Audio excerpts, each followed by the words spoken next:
Welcome back to a Closer Look across the Village Media Network and available wherever you get your favorite podcast, including YouTube. I'm Scott Sexsmith. Michael Friscolanti, he is back. I can't leave. The house. Can't leave for like 3 days. We missed you around here. Oh, my phone's just blowing up. Not for me. I did not bug you. Just a couple times. Well, maybe once or twice. That's all right. It's okay. It's the way it goes. Just to tell you we were thinking about it. The news never ends. The news never sleeps. What's the old cliche? There's always something going on. Always. As there was here. Zach Trunzo in for Derek Turner tonight. Derek back later this week. No, actually, he's off. I don't know who approved that, but he's not back till next week. Who, Derek? Yeah. Yeah, I think he's, well, we shouldn't say where he is. It's top secret. It's classified. It's an undisclosed location. It's classified information. Yes. Personal data. On assignment, right? I'm sure he's working hard. Yeah, I'm sure he is. Yeah, no. He's working hard at seriously, someone needs to let me know these vacation requests before they get approved. I know. I don't know who's approving this stuff, but it's not being run by us. Okay, let's talk about the Canadian Cancer Society. Right now, they're trying to advocate to have the screening age for colorectal cancer screening reduced from 50 to 45. Yeah, it's a story that's been in the news lately. We've seen in various across Canada and various parts of the United States and other jurisdictions, colorectal cancer rates have really gone up among younger people at a pretty alarming rate, right? Yeah. And they don't necessarily know exactly why. They have their suspicions. It's lifestyle issues, but they're seeing a lot more younger people under the age of 45 being diagnosed in later stages of the disease. Yeah. So last week, the Canadian Cancer Society announced that they want to lower the age at which screening starts to happen from 50 to 45. And they support the idea of sending the kits that they're using, the at-home kits you can use to test for this kind of screen for it, offering all Canadians their stool tests every 2 years from 45 until 74, I guess, to kind of look for early evidence of colorectal cancer. So they've been promoting this. They're calling on governments across the country to do this. And it's sad because we have heard of cases, people know people who colorectal cancer is not something you think of when you're in your 30s or 40s. No. But we're seeing more and more of these cases. So they're on top of this. The Canadian Cancer Society wants to lower the age of screening across the country. They've gotten a lot of headlines over this. Yeah. So we're going to talk to someone from the Canadian Cancer Society. Yeah, we are. Brandon Purcell's going to join us. Brandon is the Advocacy Manager of Prevention and Early Detection at the Canadian Cancer Society. For years, colorectal cancer has been thought of as a disease that shows up later in life, something you start worrying about at age 50. But that assumption is starting to look dangerously outdated. New data shows younger adults are being diagnosed at sharply higher rates, often later when the cancer is harder to treat. Now the Canadian Cancer Society is calling for a major shift, lowering the routine screening age to 45. They say it could prevent more than 15,000 cases and save over 6,000 lives in the coming decades. Brandon Purcell is the Advocacy Manager for Prevention and Early Detection at the Canadian Cancer Society, and he's pushing for that change. And Brandon joins us tonight from Ottawa. Brandon, welcome to the program. We appreciate your time. Hey, thanks for having me. It's great to chat with you. Brandon, we've long associated colorectal cancer with people over 50. So what's driving this shift towards younger diagnosis, and how confident are researchers in that trend? Yeah, that's exactly right. We're seeing a lot more younger folks that are getting diagnosed with colorectal cancer. We're actually at the point where folks who are in that 45 to 50-year-old age range they're 2 to 2.5 times more likely to be diagnosed with colorectal cancer than folks in previous generations, which is a pretty striking stat. Last year, there were 2,000 Canadians alone in that age bracket that were diagnosed with colorectal cancer, and that's without having access to a screening program. So we know that, unfortunately, there are more folks out there who have colorectal cancer, and they just don't know it. In terms of a cause, unfortunately, we don't really have one sort of smoking gun, so to speak. We know certainly that things like genetics plays a factor. So if a relative has had colorectal cancer, you're certainly at increased risk. But other things like and just your individual habits day to day can play an impact. About 45% of all colorectal cancer cases can be prevented just by maintaining a good diet, refraining from smoking, keeping alcohol intake down, and having good exercise, because those good habits compound over your lifetime to improve your chances just the same way that bad habits do. You touched on it, Brandon. Thank you for that. But the question of why is the big one. People are reading the headlines the last couple of weeks. Any more insight you can offer on the why? Like I said, there's a number of reasons. Unfortunately, certainly some things we talk about are highly processed foods play some role. We at the Canadian Cancer Society are looking to zero in sort of on how much of a role that actually is. So we've put some money towards some research on that issue in particular. We know smoking is a contributor to colorectal cancer. We know that alcohol is alongside 8 other cancers. That's a great point. I guess this is a dumb question, Brandon, but at the Canadian Cancer Society, a lot of the things you're warning against are similar for a lot of cancers, right? A lot of it is lifestyle driven. Can you speak to that in terms of how much is lifestyle driven and how much is maybe environment or other genetic things? Yeah, certainly. The math is quite close to about half of all cancer cases can be prevented through just maintaining healthy lifestyle habits. It's quite a dramatic number that we can get down just by doing some of those simple things like having a good workout regimen, having a good diet, and refraining from smoking. I don't want to repeat myself too much, but it really can just be that simple. It's important to get those cases down. Brandon, the modeling suggests thousands of cases and deaths could be prevented by making this change that we're talking about today. What assumptions are those projections based on, and how strong is the consensus behind them? And is this one of those rare moments where the data is maybe ahead of the policy? It's a great question, and really, the effect that the change will have is providing that early detection. Because when a cancer, including colorectal cancer or any, is found early, it makes all the difference in the world to the person who's receiving that diagnosis. Because when it's found early in those earlier stages, it is so much easier to treat. The likelihood of survival is so much higher. So just as an example on colorectal cancer, when it's found early, stage 1 or so, or if they're even better in that pre-cancer stage where they're looking for polyps, your chances of survival past 5 years are over 90%. But when it's found in the later stages, stage 4, that number decreases dramatically down to about 15%. And that's why, despite the fact that colorectal cancer is not one of our highest diagnosed, it is definitely the second deadliest after lung. Are there symptoms that show up, Brandon, before people even get screened? Are there things they can be looking for? There are certain symptoms. I'll just say off the top, I'm not a physician, so I can't offer medical advice, but some of those things that are certainly symptoms are a lot of prolonged intestinal pain, blood in the stool, bleeding from the rectum, are those sorts of things that could indicate you should definitely be chatting with your physician. But we really want people to be able to proactively go for that screening. So what we're talking about today is for folks to have access in that younger age demographic to something called a FIT test, which stands for fecal immunochemical test. It's a complex term that I trip over myself with for something that's actually quite simple.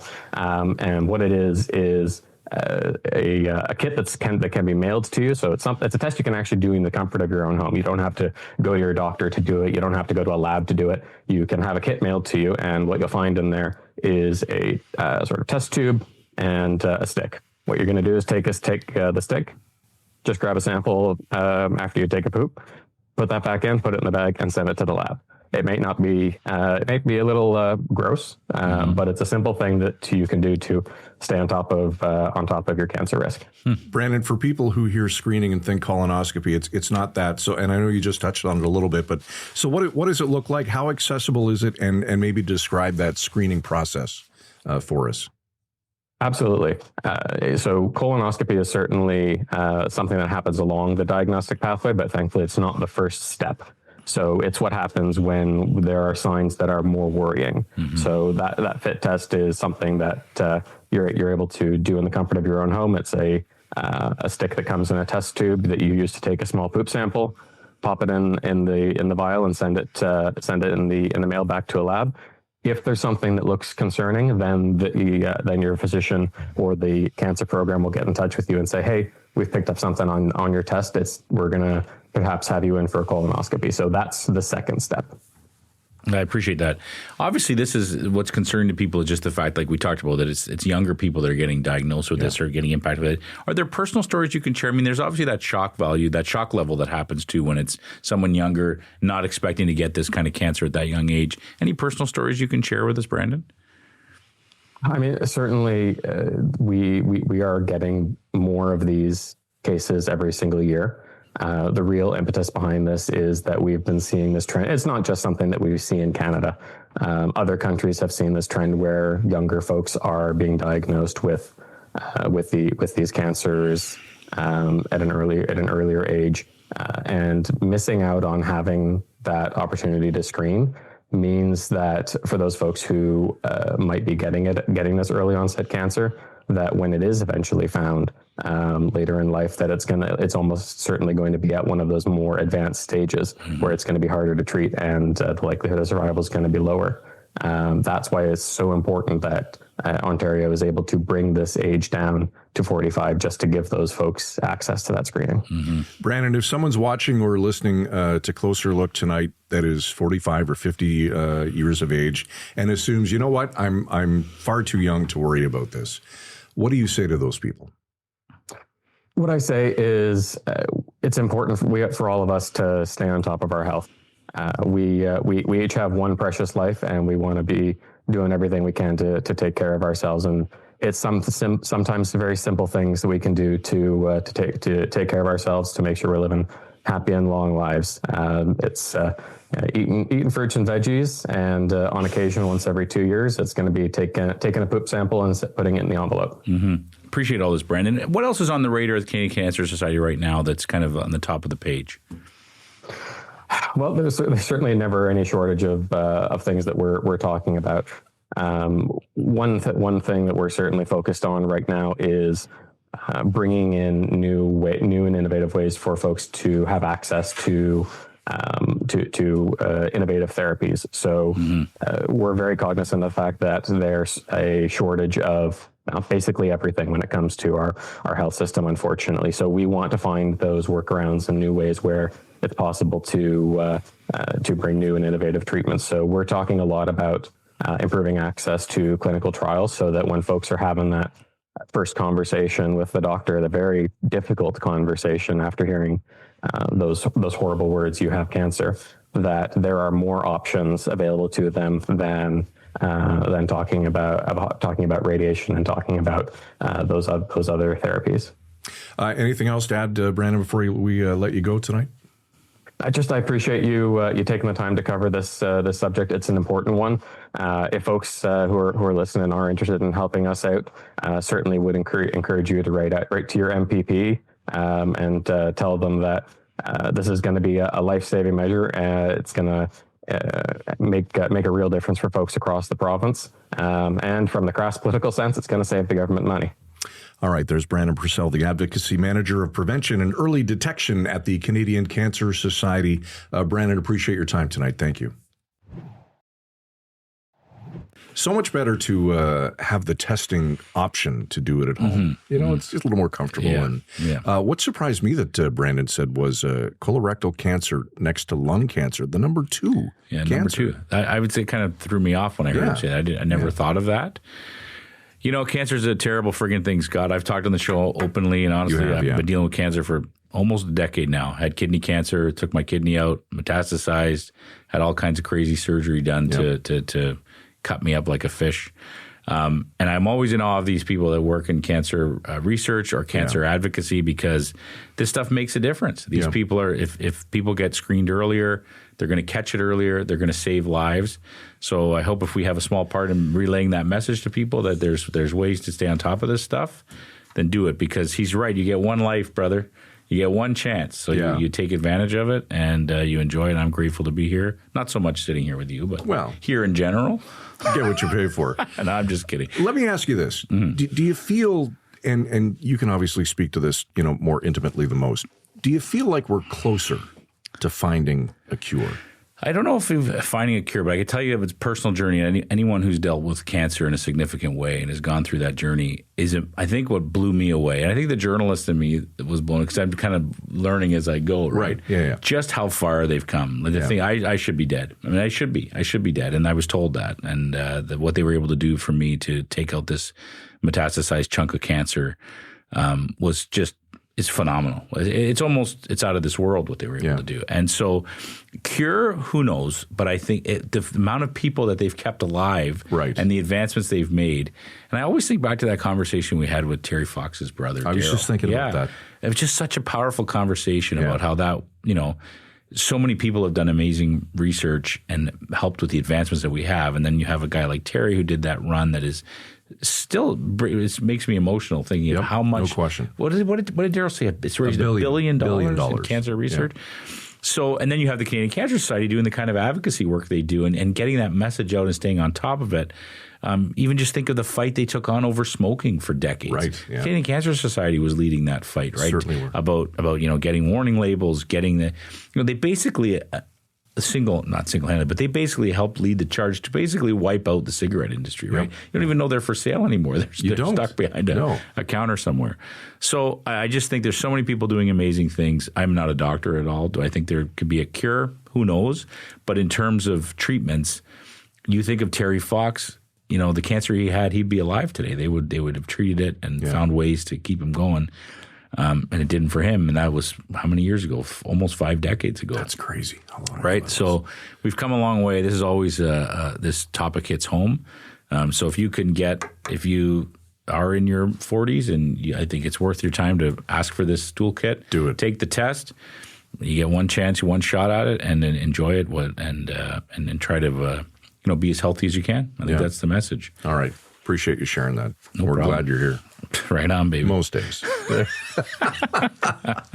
Closer look at villagemedia.ca. Reach out anytime. We would love to hear from you. And by all means, sign up to receive our show right into your inbox every night. Closerlookpodcast.ca. For Michael Friscolanti, our editor-in-chief here at Village Media, I'm Scott Sexsmith. Thanks for watching. We'll see you tomorrow night at 7 right here on Closer Look. Frisco and Scott's Wardrobe provided in part by Moores, Sault Ste. Marie.